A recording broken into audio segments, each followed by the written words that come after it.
ডাকসু নির্বাচনের মনোনয়ন ফর্ম তোলার শেষ দিনে উৎসব মুখর ক্যাম্পাস, লেভেল প্লেইং ফিল্ড তৈরিতে প্রশাসন ব্যর্থ অভিযোগ ছাত্র দলের, প্যানেল ঘোষণা শিবির ও ছাত্র অধিকার পরিষদের। চলতি সপ্তাহে জাতীয় নির্বাচনের কর্মপরিকল্পনা প্রকাশ, জানালেন ইসি সচিব। ভোটকে সামনে রেখে আইনশৃঙ্খলা বাহিনীতে ব্যাপক রদবদল, নতুন নিয়োগ 27,000।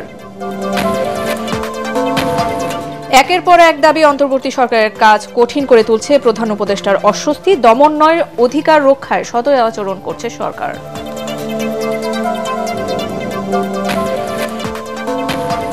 আশুলিয়ায় মরদেহ পোড়ানোয় জড়িতদের পুড়িয়ে সাজা দেওয়ার দাবি শহীদ সাবুর পিতার। গাজীপুরে 7 জনকে হত্যায় জাবেদ পাটোয়ারি সহ 5 পুলিশ কর্মকর্তার বিরুদ্ধে গ্রেফতারি পরোয়ানা। এবং সাবেক ডিবি প্রধান হারুন সহ 18 পুলিশ কর্মকর্তা সাময়িক বরখাস্ত। যাত্রাবাড়ি থানার বাবু হত্যা মামলায় মাই টিভির চেয়ারম্যান 5 দিনের রিমান্ডে।